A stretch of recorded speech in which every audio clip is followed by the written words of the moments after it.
Hey guys, welcome to Dave's Nano Tanks. We're going to take a September look or do an update on the systems that are currently going on.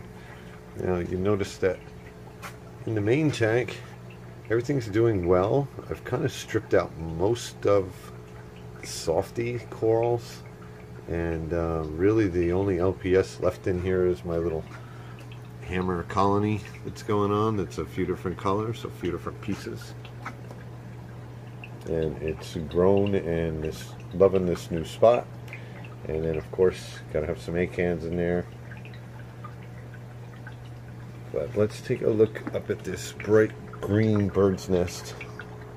Now I was calling it the Death Star, but within only 2 weeks all of the green is growing down onto the sides. That was all white because the rainbow bird's nest was grown into it, and I actually had to cut them apart. So I exposed all of this white coral, but it is getting polyps over most of that white coral, and you can see that it's looking pretty darn good. Had a lot of breakage on the red Monty cap, but I'm getting to enjoy some of my acros because now I have them up front and center.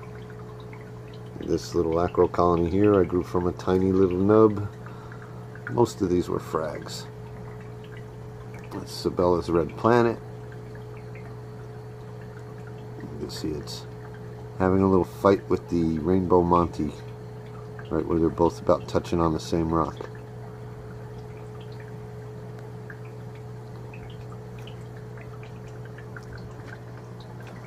But there's that coral I've really been proud of every time I look in here. Again, that's the one that was a little brown nub, and I have some other ones that are just really encrusting out on the rocks.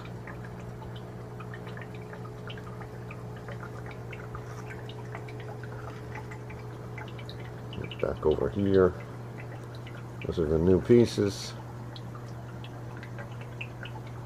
Behind this green slimer I have this is an ORA Valletta, and I'm not sure how well it's doing. I see a lot of white on it. In its defense, when I picked it up, I was talking with Carlos23, and I said I don't know if I should get that one because it looked like it had a lot of white or tissue loss on it. But you know, us reefers don't talk each other out of buying coral, so I picked it up, and we'll see. This is becoming a monstrosity, this Hollywood stunner, and but we'll keep it going. Let's see what it does. Now I still have the Frag rocks in here. I still have over here and in the back as well. But Blue Carbon Reef asked me to show you what was in the other tank over here. So Blue Carbon Reefing, for those of you who don't know, he's kind of new to our community, but not new to the hobby. He's a channel that I've been enjoying more and more. He's working on good content, whether it be DIY or just showing you different things that are in his tank, talking about different species of fish. Reducing his nitrates is what he's been doing lately, and he runs a pretty large system. So if you haven't given him a look, definitely check him out.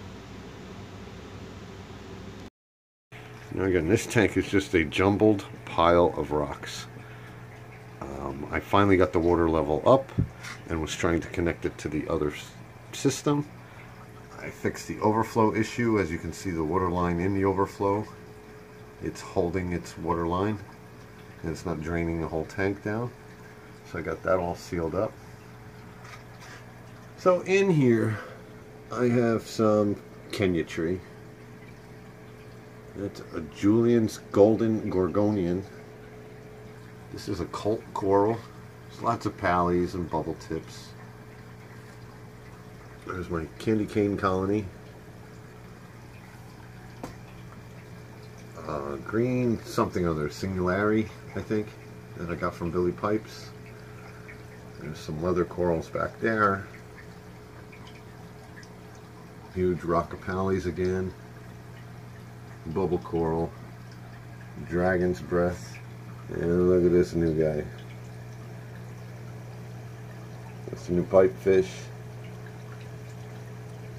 Me and Reef Spy picked up a pipefish. We were at Reef Co. The big meetup was this weekend. And I said, oh, I'm going to get that. And I turned around and I saw Reef Spy buying them. So luckily they had two and we each got one. This little zoanthid rock isn't doing great in here. I mean, the zoanthids are opened. I'm not seeing a lot of growth covering the rocks. So they need more light. But basically, what I was trying to do is now, if you look over this way, you'll see I have a Frag system set up here. And then you guys saw me drilling the 40 breeder, and that was to add this 29-gallon tank down here.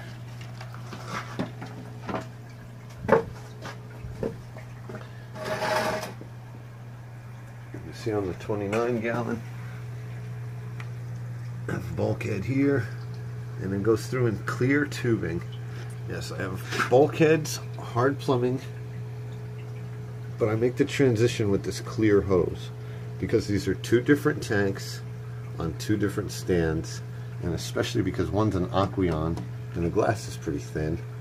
I broke a 20 high with this setup once by just bumping the pipe, and it cracked the whole side of the tank. So we put the flexible in there and we get a little more insurance, if you will. So the idea of having this 20 high is normally, let's see if I can open this door here. Here's the 40 breeder. And you'll notice 40 breeder running only has about an inch height here of when I shut off the thing. When we lose power or whatever, I'd say it's about 2 inches of water volume, which was fine because as the different chambers, it lowers and lowers. So during when I turned the pump off, the water would come up to about here, and I was afraid of turning on hooking up the other system, because where was all that extra water going to go?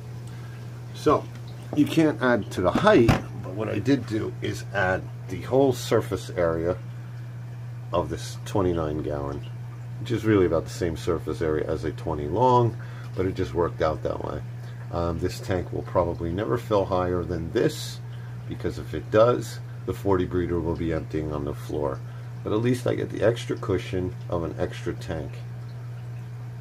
Now, how is the water going to get from here to there? Aha, you ask.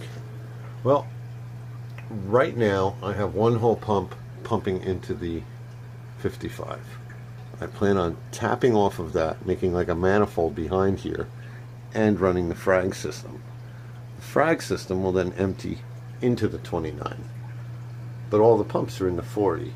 So whatever empties into the 29 from the Frag system will eventually work its way through this pipe and back to the 40 breeder. Okay, so this tank will have a very slow turnover. So if needed in the future, that would be the perfect environment for a deep sand bed, to have a very slow turnover. I can have a deep sand bed in here, process a little bit of water, and that'll work. But right now I don't have any nitrates, so we're not going to worry about any of that. So, still a work in progress. This tank is not yet hooked up to the main system. So down in the 40 breeder, this side was normally just Chaeto, and then you see that egg crate, and I would have my Dragon's Breath on the other side of that.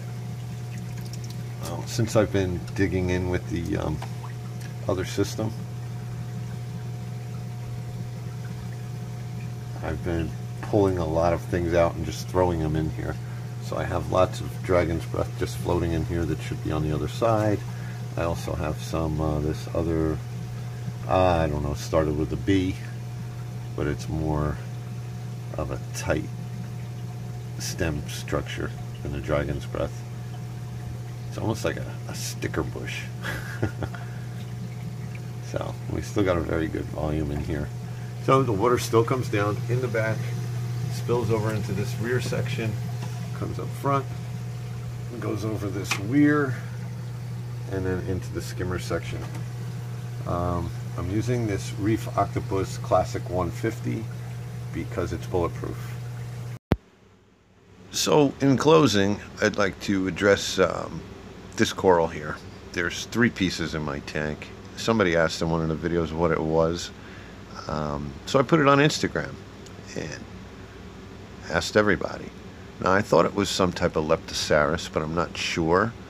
Kind of like a jack-o'-lantern coral, but this is a nuclear green Leptosaurus. So whoever had asked about it, that's the common consensus of what it is. And I heard that the orange ones don't grow as fast. This one does well in my tank, so it does grow pretty quick. You can see how it's encrusted. So thanks for watching, and there may be another update this month once I get all the systems plumbed in, the frag tank connected, and get it rocking and rolling, and I'll show you what it looks like. And there's the new side boob. So talk to you guys later. Thanks for watching.